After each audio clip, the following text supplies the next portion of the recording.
Üzüme iz salıp zalım gözyaşın. Çok eziyet çekip bu derdi başım. Zehre çevrilip çöreğim aşım.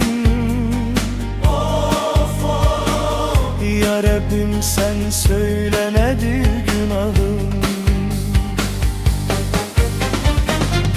Üzüme iz salıp zalım gözyaşım.